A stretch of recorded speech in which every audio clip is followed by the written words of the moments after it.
Welcome friends. आज हम start करेंगे बेसिक इलेक्ट्रिसिटी का लेक्चर नंबर 2। हम पहले लेक्चर में हम पढ़े थे ग्रेविटेशनल फोर्स के बारे में। तो हम क्या पढ़े थे कि ग्रेविटेशनल फोर्स एक फोर्स है जो मास के लिए डेवलप होता है। दैट मीन्स मास मैटर जहाँ पर है, तो मैटर मीन्स क्या है, जिसका पास मास है, कुछ ऑक्यूपाई करता है कुछ स्पेस, उसको मैटर बोलते हैं। उसका कुछ वॉल्यूम होता है जो दिखता है, वो मैटर है। वो मास जो मैटर में होता है, वो मास ही ग्रेविटेशनल फोर्स डेवलप करता है। वो जिसका वैल्यू था that force is equal to m1 into m2 upon d square newton. Force का यूनिट न्यूटन है। जो gravitational force only attractive force develop करता है, but that force is due to mass. But आज हम देखेंगे वही जो फोर्स डेवलप होता है मास ही डेवलप करता है, ऐसा नहीं है। हम देखें, हमारा जो एक्सपेरिमेंट चल रहा था वहाँ पर हमको पता चला और एक चीज़ है, और एक प्रॉपर्टी है जो भी फोर्स डेवलप कर सकता है, जिसका नाम है charge. That means A charge body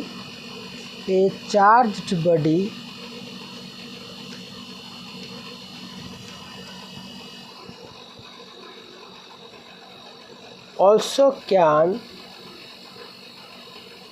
develop force। वो भी फोर्स डेवलप कर सकता है। कैसे हमको पता चला? सपोज ए पेन को हम यहाँ पर ऐसा रब करेंगे तो ये चार्ज हो जाएगा। चार्ज होने से हम देखते हैं कि हमारा शार्ट में हम जब रब करते हैं, उसके बाद हमारा कॉम्ब को सपोज हमारा एक क्लॉथ के साथ रब किया और हमारा हेयर के साथ रब किया, वो कॉम्ब को जब छोटे छोटे कागज़ टुकड़े के साथ हम देखते हैं, वो कागज़ टुकड़े को पुल कर देता है ऊपर। दैट मीन्स उसका एक पावर आ जाता है, उसका पास एक फोर्स क्रिएट करता है, जो फोर्स वो कागज़ टुकड़ा को अट्रैक्ट कर देता है। तो इसी तरह हम देखते हैं कि पहले क्यों वो कागज़ टुकड़ा को अट्रैक्ट नहीं कर पा रहा था, क्योंकि वो न्यूट्रल बॉडी था। जब एक न्यूट्रल बॉडी फोर्स डेवलप नहीं कर सकता है, बट एक चार्ज बॉडी फोर्स डेवलप कर सकता है। सो चार्ज बॉडी कैसा होगा? So generally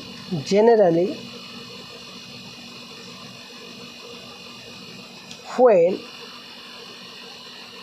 an electron is removed or added to an atom, it becomes charged। वो बोलता है क्या, एक एटम है, उसके साथ हम इलेक्ट्रॉन को ऐड करेंगे और इलेक्ट्रॉन को रिमूव कर देंगे तो वो चार्ज बॉडी कन्वर्ट हो सकता है। सपोज एक एल्युमिनियम है, एल्युमिनियम बॉडी Al, उसके साथ हम इलेक्ट्रॉन ऐड कर दिया तो A हो जाएगा Al माइनस। जब एल्युमिनियम बॉडी से एक इलेक्ट्रॉन हम निकाल देंगे तो A हो जाएगा Al प्लस। दैट मीन्स जब इलेक्ट्रॉन ऐड होता है वो नेगेटिव चार्ज बॉडी हो जाता है, जब इलेक्ट्रॉन रिमूव हो जाता है तो पॉजिटिव चार्ज बॉडी में कन्वर्ट होता है। That means when electron is added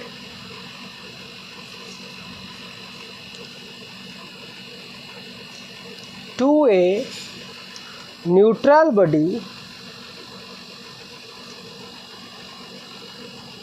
it becomes negatively charged particle or charge body. But when electron is removed from an atom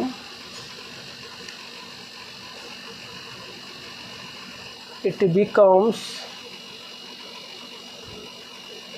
positively charged body। ठीक है, electron जब हमारा रिमूव हो जाएगा वो पॉजिटिव चार्ज हो जाएगा, और जब इलेक्ट्रॉन ऐड होगा उसको नेगेटिव चार्ज हम बोलेंगे। जो ये पॉजिटिव चार्ज को हम लिक्विड में और ये नेगेटिव चार्ज को लिक्विड में अलग एक नाम देते हैं। ठीक है, जैसे अभी तो हम सॉलिड के बारे में हम पढ़ रहे हैं, सो अभी वो सॉलिड पार्टिकल बारे में हम पढ़ेंगे। उसके बाद जब लिक्विड आएगा वो हम किसको काटायन बोलेंगे, किसको आनायन बोलेंगे, वो सब हम पढ़ेंगे। काटायन मीन्स पॉजिटिव चार्ज, ये जब पॉजिटिव चार्ज हो जाएगा इसको काटायन बोलेंगे, जब नेगेटिव चार्ज होगा इसको आनायन बोलेंगे। ये सब हम बाद में डिस्कस करेंगे, तो अभी के लिए ये बारे में आपको मालूम होना चाहिए। जब इलेक्ट्रॉन रिमूव हो जाएगा तो वो पॉजिटिव चार्ज होगा, इलेक्ट्रॉन जब ऐड होगा तो नेगेटिव चार्ज में कन्वर्ट होगा। इसको आपको जानना है। ठीक है, अभी देखिए मैं क्या बोल रहा हूँ। पहले हमको जानना चाहिए कि ये जो चार्ज कैसे कन्वर्ट हो जाता है। पहले न्यूट्रल बॉडी था, तो न्यूट्रल बॉडी से एक बॉडी चार्ज कैसे कन्वर्ट हो जाता है। देखिए हमारा जो मेथड है, एक न्यूट्रल बॉडी से चार्ज बॉडी कन्वर्ट होने के लिए देयर आर 3 मेथड्स, जिसके लिए हम एक न्यूट्रल बॉडी को चार्ज बॉडी में कन्वर्ट कर सकते हैं। सो देयर आर, हम इसको इसी तरह लिख सकते हैं, there are 3 methods to convert a neutral body into a charged body।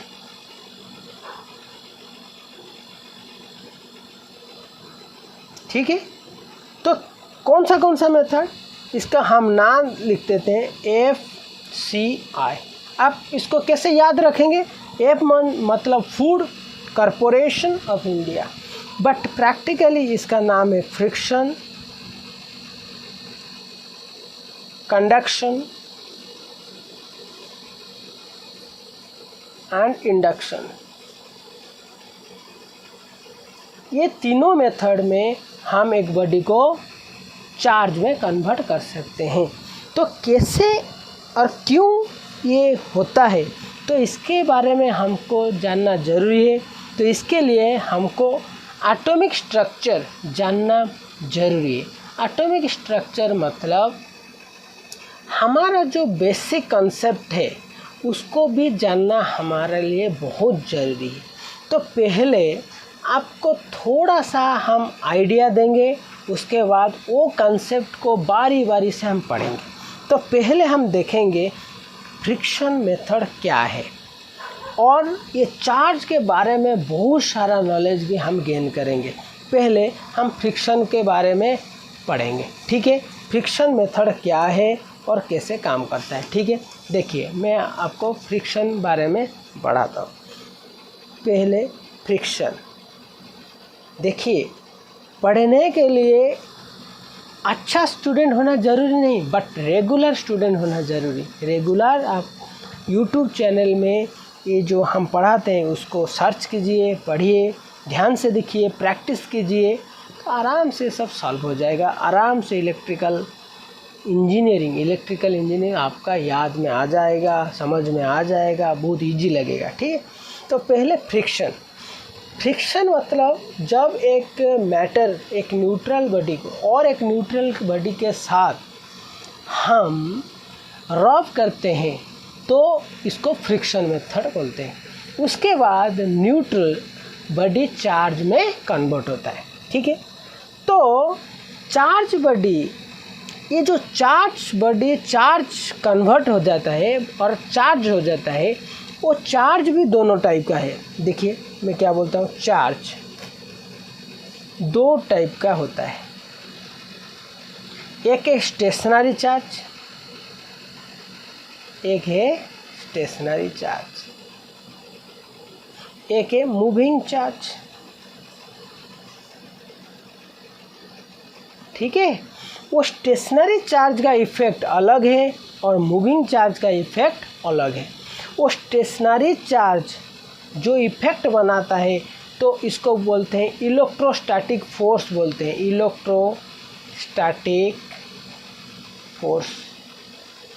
ठीक है, हम जो पढ़ेंगे वो स्टेशनरी चार्ज के बारे में पढ़ें, बट जब चार्ज मूव करता है वो इलेक्ट्रिक करंट बोलते हैं, वो इलेक्ट्रिक करंट का हिसाब से फ्लो करता है और magnetic field, magnetic force develop करता है, मैग्नेटिक फोर्स। ठीक है, बट हम पढ़ेंगे स्टेशनरी चार्ज के बारे में, उसके बाद मूविंग चार्ज के बारे में पढ़ेंगे। बट जो फोर्स हमारा स्टेशनरी चार्ज डेवलप करता है वो उसको इलेक्ट्रिकल फोर्स और इलेक्ट्रोस्टैटिक फोर्स भी हम बोलते हैं। तो पहले देखिए फ्रिक्शन के बारे में कैसे होता है। जब हम फ्रिक्शन करेंगे तो हमारा क्या होता है, एक बॉडी से दूसरे बॉडी को हमारा इलेक्ट्रॉन ट्रांसफ़र हो जाता है। सपोज इसके लिए हम इलेक्ट्रोस्टैटिक सीरीज हम सीरीज बना दिया है, जिसके हिसाब से वो बॉडी पॉजिटिव होगा कि नेगेटिव होगा हम डिटरमिन कर सकते हैं। देखिए इलेक्ट्रोस्टैटिक सीरीज किसको बोलते हैं, इलेक्ट्रोस्टैटिक सीरीज। देखिए समझिए क्या बोल रहा हूँ। ये सीरीज में पहले तो आता है ग्लास, उसके बाद wool, silk, rubber, plastic, sulphur etcetera. इसी तरह वो सीरीज है। इसका मतलब क्या है हम आपको बोलते हैं। सपोज ग्लास के साथ हम सिल्क को रब किया तो क्या होगा, पहले जो मटेरियल आता है वो ऑलवेज पॉजिटिव होगा और दूसरे वाला जो पीछे आता है और बाद में आता है वो नेगेटिव होगा। उसके बाद ग्लास सिल्क के साथ हम रब करेंगे, एक ग्लास का रॉड को सिल्क के साथ जब रब करेंगे तो ग्लास पॉजिटिव चार्ज होगा, सिल्क नेगेटिव चार्ज होगा। दैट मीन्स ग्लास से एक इलेक्ट्रॉन कहाँ तक चला जाएगा, सिल्क, तो इसीलिए सिल्क नेगेटिव चार्ज हो गया, ग्लास पॉजिटिव चार्ज हो गया। ग्लास हमारा ऑलवेज पॉजिटिव चार्ज ही होता है। ये क्वेश्चन बार बार आता है। ग्लास के साथ हम रबर को रब किया, रबर नेगेटिव होगा, ग्लास पॉजिटिव है। बट अभी देखिए सिल्क के साथ प्लास्टिक को हम रब करते हैं, सिल्क पे प्लास्टिक से आगे है तो सिल्क पॉजिटिव चार्ज हो जाएगा, प्लास्टिक नेगेटिव चार्ज हो जाए।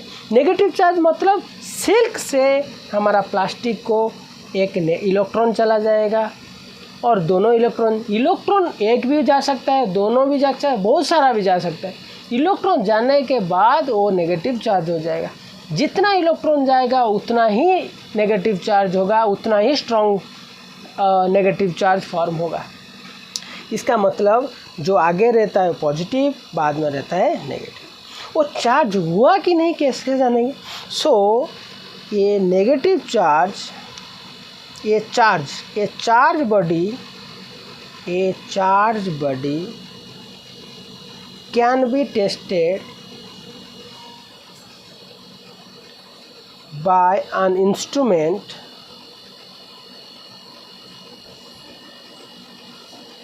called electroscope. एग्जाम में एक क्वेश्चन आता है, कौन सा इंस्ट्रूमेंट है जिसका माध्यम से एक बॉडी चार्ज है और न्यूट्रल है हम मालूम कर सकते हैं। कैसे, देखिए चार्ज का एक प्रॉपर्टी है। क्या प्रॉपर्टी है, देखिए same charge repel, that means repulsive force develop करता है। डिसिमिलर चार्ज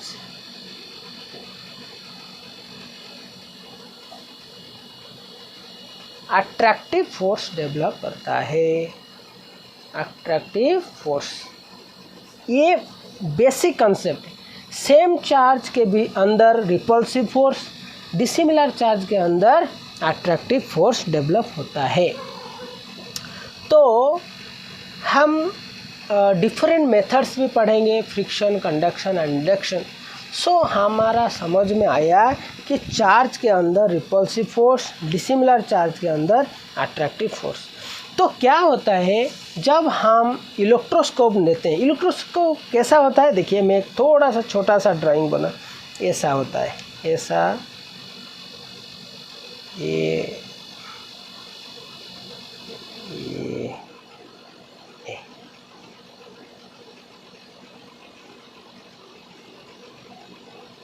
ऐसा होता है। इसको ये वाला है एक मेटल डिस्क, ये मेटल में बना गया है, इसको मेटल डिस्क, इसको मेटल रॉड भी बोलते हैं, मेटल रॉड बोलते हैं। इसको गोल्ड लीफ बोलते हैं, इसको क्या बोलते हैं, गोल्ड लीफ। ये ग्लास जार, देखिए ये इसको ग्लास जार। इसका मतलब क्या है, ये मेटल है, ये भी मेटल है, ये गोल्ड लीफ, बहुत थिन गोल्ड लीफ, इसको बहुत पतला है। कभी कभी पवन आने से सब विंड हो गया, दैट मीन्स एयर फ्लो होने से ये क्या होगा, ये सब वाइब्रेट होगा। तो इसीलिए इसको ग्लास जार में रखा गया है कॉन्स्टेंटली रहने के लिए। बट जब हम क्या करेंगे, सपोज एक चार्ज बॉडी को टच कर दिया, सपोज ये भी चार्ज, सपोज पॉजिटिव चार्ज, ये भी पॉजिटिव चार्ज हो जाएगा, ये भी पॉजिटिव चार्ज हो जाएगा, तो सेम चार्ज क्या होगा, रिपल्सन। सो ये ऐसा रिपल्स डिफ्लेक्ट कर जाएगा, रिपल्सन हुआ, दैट मीन्स वो चार्ज बॉडी है। सपोज ये पॉजिटिव चार्ज के बाद हम एक नेगेटिव चार्ज को टच करेंगे, तो नेगेटिव और पॉजिटिव मिल के फिर न्यूट्रल हो जाए, दैट मीन्स वो वाला भी नेगेटिव चार्ज था। और एक न्यूट्रल बॉडी लाने से उसमें उसका अंदर कोई इफेक्ट नहीं आएगा, ना रिपल्सन होगा, ना स्क्वीज होगा, ना कुछ, जो नॉर्मल स्टेट में था वही हिसाब से रहेगा।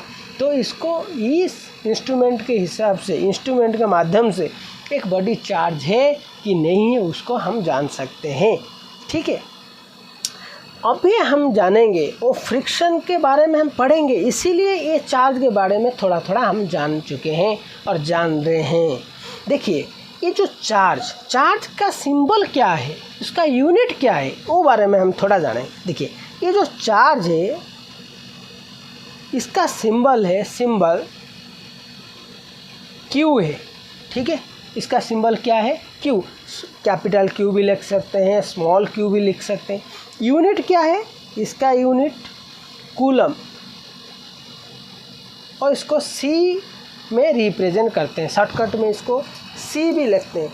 सो हमारा जो चार्ज है, चार्ज का सिंबल क्यू है और हमारा इसका यूनिट कूलम है। क्योंकि जो साइंटिस्ट इसको डिस्कवर किए थे कि एक चार्ज बॉडी कैसे बना सकते हैं, चार्ज कैसा हुआ, तो इसीलिए कूलम जो साइंटिस्ट थे उसका अहम रोल है, तो इसीलिए इसका नाम से वो उसको कूलम में हम एक्सप्रेस करते हैं, इसको हमें सी में लिखते हैं, ठीक है। तो अभी हम पढ़ेंगे कि हमारा जो चार्ज बॉडी कन्वर्ट होता है जो तीनों मेथड में होता है वो तो हम पढ़ेंगे, लेकिन हम पढ़ेंगे वो चार्ज में जो हम बोला कि सेम चार्ज के अंदर रिपल्सिव फोर्स होता है और डिसिमिलर चार्ज के अंदर अट्रैक्टिव फोर्स होता है। इसका मतलब एक चार्ज बॉडी ही फोर्स क्रिएट कर सकता है। देखिए मैं एक क्वेश्चन आपको पूछ रहा हूँ, सपोज मैं ब्लैक बोर्ड में चॉक में लिख दिया, चॉक में लिख देने के बाद चॉक का भी थोड़ा बहुत मास है, बट ग्रेविटी उसको नीचे नहीं ला सकता है, क्योंकि वो ग्रेविटी के जो फोर्स है उससे भी कुछ फोर्स काम करता है जिसका वैल्यू ज़्यादा है। सपोज एक बोल्ट में हम नॉट लगा दिए और छोड़ दिया, और वो ग्रेविटी वो नॉट को इतना फोर्स डाल सकता है जिसको नीचे भी ला सकता है, लेकिन ऐसा नहीं हो रहा है, क्योंकि हमको जानना ज़रूरी है कि हमारा ग्रेविटेशनल फोर्स के छोड़ के और एक फोर्स है जो ग्रेविटेशनल फोर्स से ज़्यादा है। तो कौन सा वही फोर्स है, वो फोर्स इलेक्ट्रोस्टैटिक फोर्स है जो चार्ज के माध्यम से डेवलप होता है। Charge is the main cause due to which that force is developed. वही चार्ज कितना फोर्स डेवलप करता है और कैसे ये बिहेव करता है वही बारे में हम पढ़ेंगे, और चार्ज को कैसे फॉर्म किया जाता है, जो तीनों method friction, conduction and induction, वही बारे में हम पढ़ेंगे।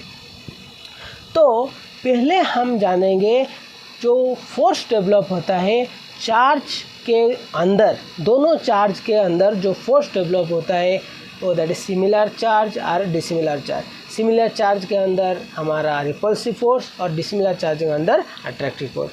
तो हम देखेंगे कैसे वो फोर्स डेवलप करता है और कैसे वो नहीं करता है। बट ग्रेविटेशनल फोर्स मास के अंदर, दोनों मास के अंदर ग्रेविटेशनल फोर्स होता है, बट जो कांस्टेंट था ग्रेविटेशनल कांस्टेंट जिसका वैल्यू था 6.67 10⁻11 तो वही हमारा न्यूटन फोर्स का यूनिट था। हमारा न्यूटन मीटर स्क्वायर पर केजी स्क्वायर हमारा जो ग्रेविटेशनल कांस्टेंट था उसका यूनिट था। तो ग्रेविटेशनल कांस्टेंट का वैल्यू था 6.67 10⁻11 newton metre square upon KG square था। तो वही वैल्यू, वही ग्रेविटेशनल कांस्टेंट हमारा मीडियम के ऊपर डिपेंड नहीं करता था, बट वही चार्ज जब फोर्स डेवलप करता है वो भी एक लॉन्ग रेंज फोर्स है, वो भी इन्वर्स स्क्वायर लॉ को फॉलो करता है। लेकिन वो फोर्स कैसे और इसका वैल्यू क्या है वही बात हम नेक्स्ट क्लास में पढ़ेंगे। सो आज के लिए इतना ही। So thank you very much.